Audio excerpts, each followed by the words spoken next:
Clear हो जाएगा जी। Clear हो, बिल्कुल। तो अब मैं इस पर सवाल पे आता हूँ गिरीश भाई, जो आपने महत्वपूर्ण सवाल उठाया, कॉटन वाला। आप जहाँ बैठे हैं वो देश की कॉटन बेल्ट है। आप अहमदाबाद से शुरू करके और ये विदर्भ तक चला जाता है, पूरा कॉटन बेल्ट का टेक्सटाइल इंडस्ट्री का इलाका है।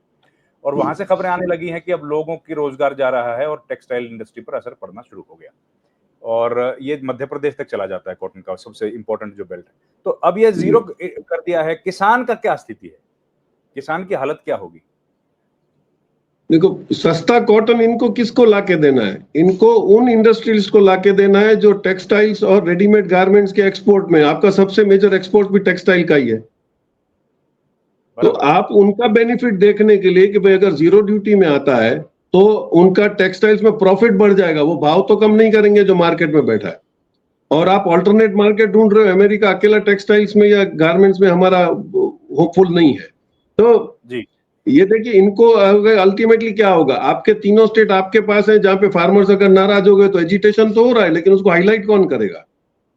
तो और उसमें आप देखिए कि सबसे बड़ी दिक्कत, अभी कुछ दिन पहले अफ्रीका के अंदर एक मुहिम खुल गई है बिल गेट्स के सामने।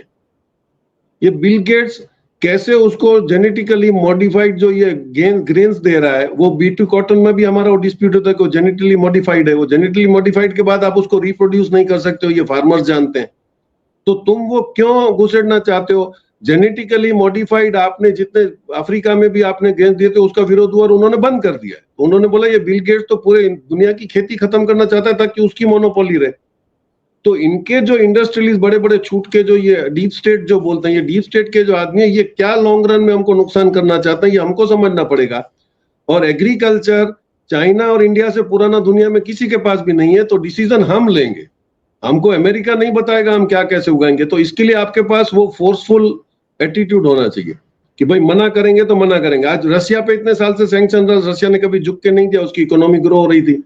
चाइना ने कोई भी चीज में उसके साथ कॉम्प्रोमाइज नहीं किया, चाइना आज भी धड़ल्ले से खड़ा हुआ है। तो हमको ऐसी क्या मजबूरी है कि हम झुके जा रहे हैं? और आज भी 45% आपका जीडीपी और एम्प्लॉयमेंट तो एग्रीकल्चर ही चला रहा है, और आप बड़ा एग्रीकल्चर पॉकेट बन सकते हो। यही जितना आपने 15-16 लाख करोड़ आपने अपने मित्रों का और इंडस्ट्रीज का माफ किया, उतना अगर फार्मर्स को आप प्रोटेक्ट कर लेते या उनको सिंक्रोनाइज कर लेते तो आज एग्रीकल्चर में पूरे दुनिया को हम दे पाते थे। सिंपल सा एग्जांपल बताऊं कि हमको किसी ब्यूरोक्रेटिक बोल रहा था कि जब ओनियन ज्यादा हो गए, प्याज, तो प्याज की एक्सपोर्ट की परमिशन मांगने के लिए इन लोगों ने एप्लीकेशन करी, तो गवर्नमेंट बोला नहीं, जैसे आप प्याज एक्सपोर्ट करोगे यहाँ पे भाव बढ़ जाएंगे, तो फिर इलेक्शन से लोग बोलेंगे देखो इन्होंने प्याज बाहर बेच दी, हमको इतना महंगा दे रहे।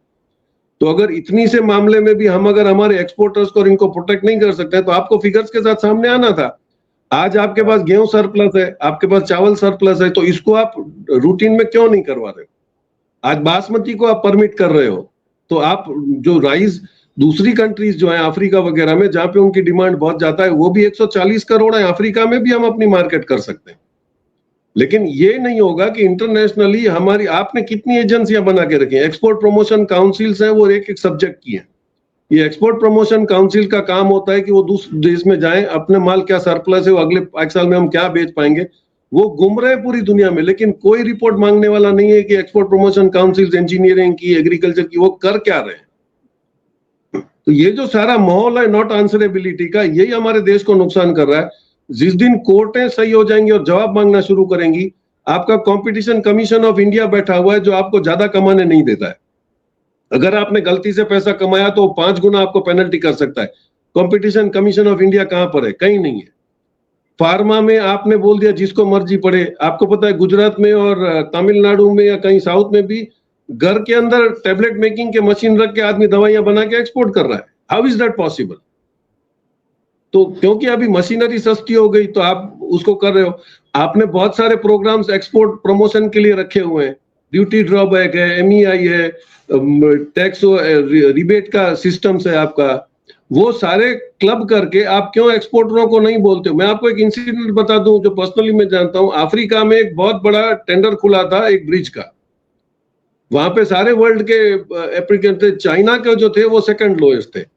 उसने बाहर निकल के सिर्फ अपनी एम्बेसी में फोन किया कि हम लोग सेकंड लोएस्ट है, क्या करना है। एम्बेसी ने उसको पावर कर दिया कि आप फर्स्ट लोएस्ट हो जाइए, जो भी डैमेज होगा वो गवर्नमेंट आपको रिफंड कर, लेकिन वो कॉन्ट्रैक्ट हमको लेना है।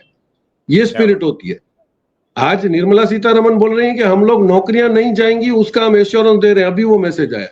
आप कैसे एश्योर करेंगे? वो आपने तो कोविड में भी एश्योर किया था, किसी की नौकरी नहीं बची, सबने निकलवा दी। तो आप गलत, आप ये बोल देते कि आप लोग एक्सपोर्ट करिए, जो भी नुकसान होगा उसको हम ये सब्सिडाइज स्कीम के अंदर उसके लिए कुछ हम करेंगे, और वो आपके हाथ में करने के लिए। तो मतलब ये अभी भी सीरियस नहीं है, इंडस्ट्रीज को भी भरोसा नहीं है कि हम लोगों को ये बोल देते हैं उसके बाद कैसे हेल्प करेंगे। जीएसटी में अभी आपकी मजबूरी हो गई है, आप जापान से इन्वेस्टमेंट मांगने गए हो। जापान आपको हाई टैक्स में इन्वेस्टमेंट नहीं देगा क्योंकि उनके बहुत इंटरेस्ट रेट कम होते हैं। तो जापान जाने के पहले आपको बोलना पड़ा कि नहीं, हम लोग उसमें टैक्स में कम ज्यादा कर रहे हैं। लेकिन अभी भी वो मिस्चीवियस है कि 8 और 15 करने के बाद और एक 40 का भी अगर आप स्लैब खड़ा कर दोगे तो फिर आपकी मार्केट कोलैप्स हो जाएगी। तो आपको ओपन रहना पड़ेगा, आपको फॉरेन पॉलिसीज के साथ सिंक्रोनाइज करके आपकी पॉलिसी बनानी पड़ेगी। ये नहीं कि हमारे टैक्स कितना ज्यादा बढ़ेगा।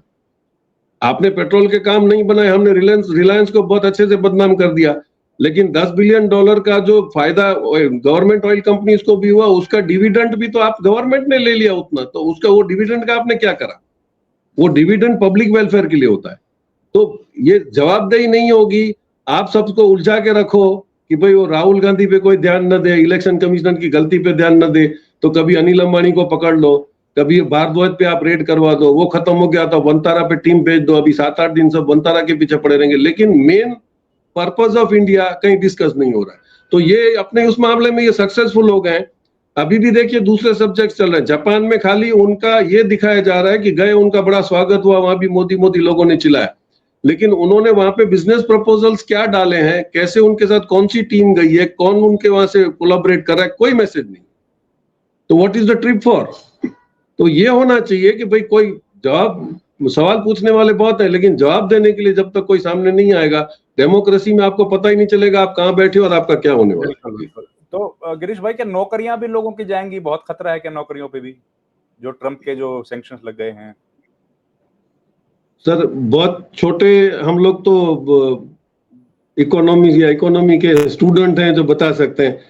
आपने जो 20 साल पहले गलती आपसे हुई थी कि आप लोगों ने रूरल की इकोनॉमी खत्म कर दी। एक ही शॉट में मैं बोल दूं कि आप कल अगर पैकिंग आटा बेचने वाले जो आईटीसी और ये बड़ी बड़ी कंपनियां, इनको बैन कर दो। 2,66,000 गांव हैं आपके हिंदुस्तान में, वो सारे के सारे गांव में कल अगर चक्कियां चालू हो गई तो वहां गेहूं भी बिकेगा, और एक चक्की के पीछे 8 फैमिली सपोर्ट होती है। आपने सारी जो रूरल कल्चर था उसको आपने खत्म करके मल्टीनेशनल्स को दे दिया। आज आटा कौन बना रहा है? टाटा बना रहा है, नमक आटा बेच रहा है, आईटीसी बेच रहा है, अडानी बेच रहा है। ये जो गांव के कल्चर की इकोनॉमी है, जब तक आप उसको रिवर्स नहीं करोगे, इसका प्लीज के देखिए जर्मनी एंड चाइना, जर्मनी और चाइना ने जितनी भी फैक्ट्रियां आई उनको पहले रूरल में भेजा था। रूरल में भेजने के बाद उन्होंने ट्रेन कनेक्टिविटी फ्री दी। आज भी चाइना में वेजिटेबल वेंडर्स के लिए ट्रेन में एक कोच फ्री होता है, वो जाके अपने शहर में बेच पाते हैं। आज अहमदाबाद से 60-70 किलोमीटर दूर जो एग्रीकल्चर कर रहे हैं उसको आप एक ट्रेन का बोगी फ्री दे दो, वो आके अहमदाबाद में बेच के जाएगा, प्रॉफिट वो खाएगा। अभी दलाल खा रहे हैं।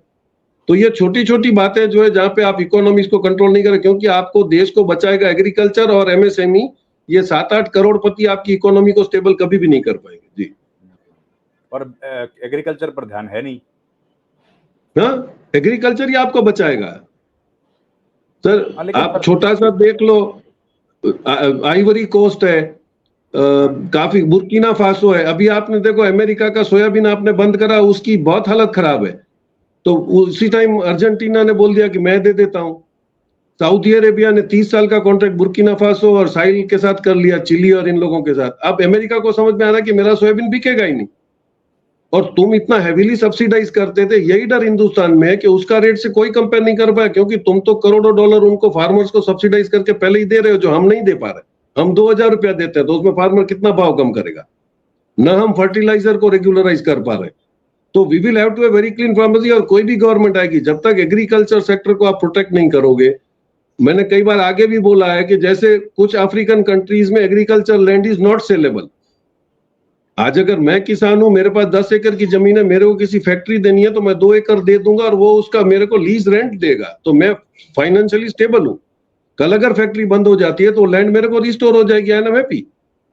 तो इंडस्ट्रीज भी चलेगी। और जो चाइना में सिस्टम किया था, आज चाइना 20 साल में हमारे साथ आगे कितना निकल गया, क्योंकि एग्रीकल्चर और इंडस्ट्रियल दोनों को उसने बैलेंस करके चला। मैं पर्सनली जानता हूं, क्योंकि कच्छ में हम लोग थे जब ये भूकंप आया और वाजपेयी जी ने बोला कि इस डिस्ट्रिक्ट को उठाना है, तो हम लोगों को तो कम से कम 2.5-3 लाख करोड़ का इन्वेस्टमेंट आया, क्योंकि हमने एक्साइज बेनिफिट दिए। लेकिन गलती हमने ये कर दी कि हमने जमीनें बेच दी। आज हमारा एग्रीकल्चर लैंड खत्म हो गया, और ये लोग जो फैक्ट्री का जो प्रीमियम लेके जमीन बेच के चले गए, वो जमीन वापस ओनर को रिस्टोर नहीं हो रही, और वो गवर्नमेंट के खाते में चले गई, वो अब और प्रीमियम पे बेचेगी। तो अगर आप रियल एस्टेट में गवर्नमेंट भी घुसने लग जाएगी, बिजनेस में भी घुसने लग जाएगी, then I think the story is over. तो